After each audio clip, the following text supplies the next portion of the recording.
Hello, Jennifer, Caitlin, Angela, Jamie, Laura, Isha, Samantha, Evelyn, Kirsty, Bernie, Ashlyn, and Carolyn. Thank you for another excellent week of discussion in week five. Uh, Once again, your contributions and insights and interaction have been outstanding. Uh, this was some really good discussion, a lot of really uh, diverse points of view, deep insights, uh, a lot of good conversation among all of us in the group around a very challenging situation. And the situation is challenging in a number of different ways. So, one of the things that I appreciated is that there was a variety of responses to this challenging situation. And I just want to take a second here, take a few seconds to go over the situation. So we have a new CEO at this organization, Karen. This scenario was written long before Karen was such an unfortunate name for the person with these characteristics in the scenario. But Karen is, in our contemporary lingo, definitely coming across as a Karen. So Karen's the new CEO. She's been there for 20 years, a lot of experience, is beloved of the board of directors. And Karen comes to you and says, you know, you're the supervisor of these 10 people in the marketing department. And Sylvia and Dean never liked them.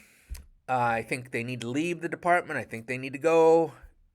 So I want you to keep a log on them, all the bad things that they do, so that we can fire them within a month. And of course, the thing that bothers all of us is that Sylvia is the only person of color in the organization. She is an African American. And Dean is the only gay man, the only person in the LGBTQ plus community in the organization.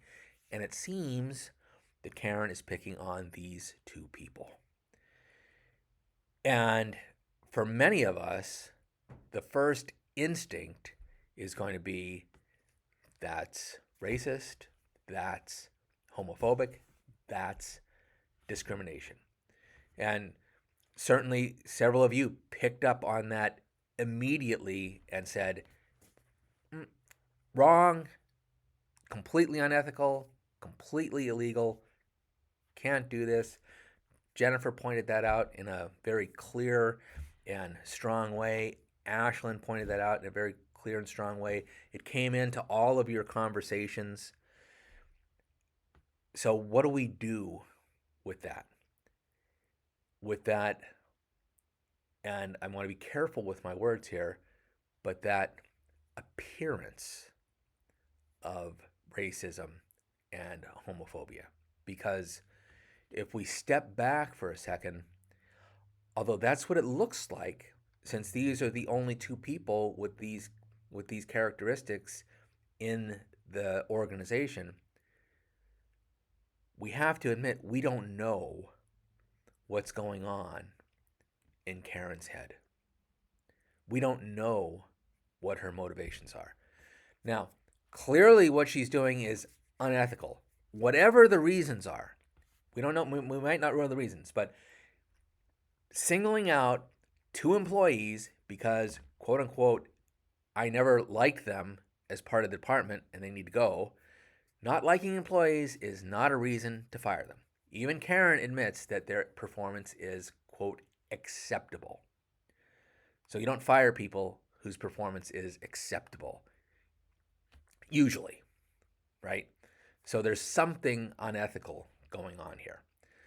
So perhaps one of the things that would be helpful in this situation, as many of you suggested, is to talk about this. Bernie suggests let's talk to Karen about the possible consequences here.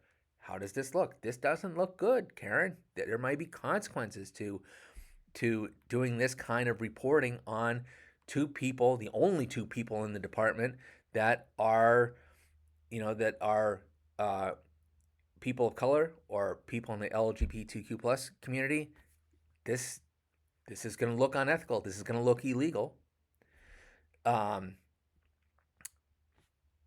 and so there's this possibility of talking to Karen about it. And Kirsty says, that she would ask herself, I really liked Kirsty. I really liked your first approach, that you had the 4 questions that you would ask yourself, to say, before I just go ahead and comply with this request from my superior, who's the CEO, who has a lot of power, what would it look like if the story about this was on the front page of the newspaper?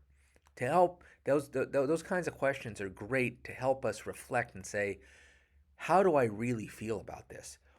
What's my real ethical analysis of this? How good do I think? How good a decision do I think this is? And then in another one of your posts, Kirsty, you pointed out that there is the possibility for conversation with Karen. And here's the thing. I think there really is possibility for conversation with Karen if we come to Karen not assuming that she is an evil, racist, homophobic person, but coming to Karen with genuine curiosity about what's going on here, because it just doesn't make any sense. I mean, Sylvia and Dean are doing a good job. That's the way I see it, right? That's the way you see it as their supervisor. They're doing a good job. And as Kirsty pointed out, asking questions, can you help me understand? Karen, you said their performance is acceptable, and yet you really want to get them fired within a month. How how do those things go together? And several others of you pointed out there are other facts in this case that, if they're raised to Karen in the conversation, may help Karen to think about things differently.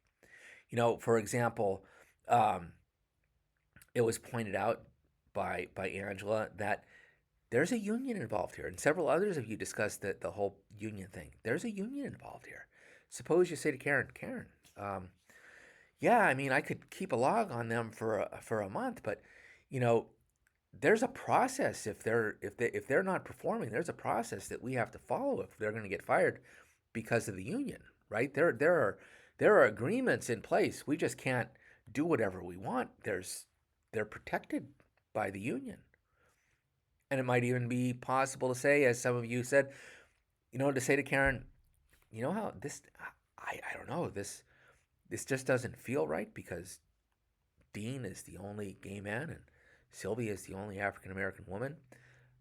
It just would really look bad. You see what I'm saying, Karen? This could possibly look bad for us. It could expose us to lawsuits even. And I understand how some of you were resistant. I mean, Bernie points out, several others point out that you know this could be a tough conversation. She does seem to have a vendetta against some other employees, and she's the new CEO, and she might be feeling full of power. This might be a tough conversation to have. But I do think that there are possibilities.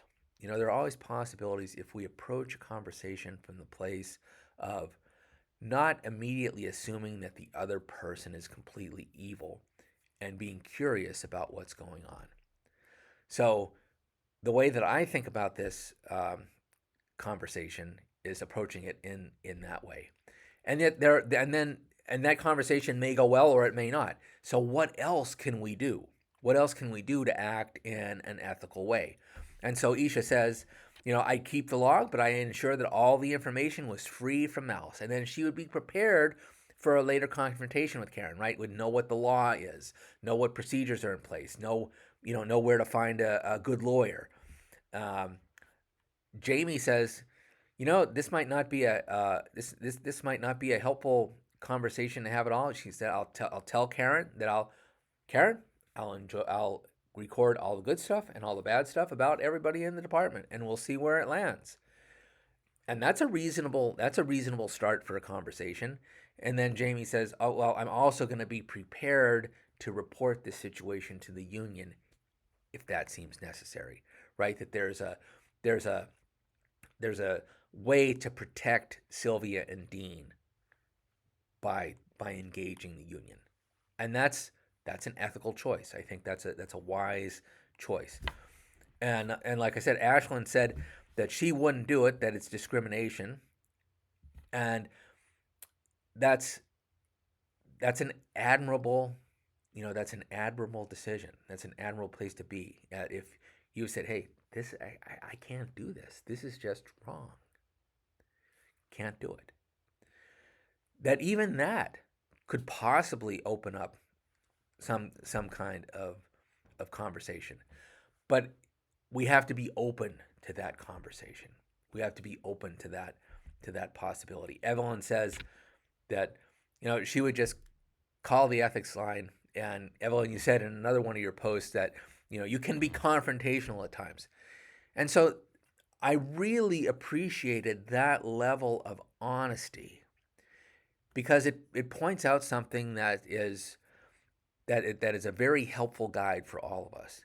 In other words, to be self-aware, so that we might not be in a place where we could have that conversation with Karen in a helpful way. We might be like, you know what, she's just being discriminatory, and I know that that's what's going on. And so it may well be that the best thing that one can do in that situation is to, as Evelyn said, call the ethics line, or as Ashlyn said, talk to the union.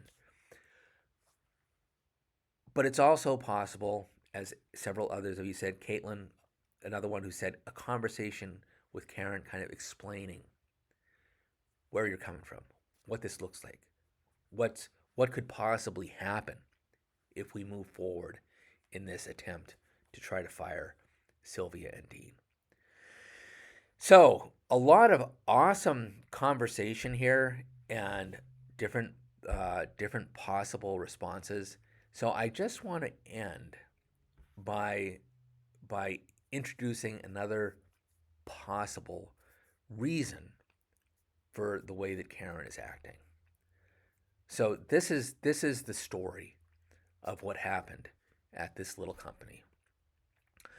So 20 years ago, Karen and Sylvia and Dean were all hired at the same time. And they all worked in this marketing department.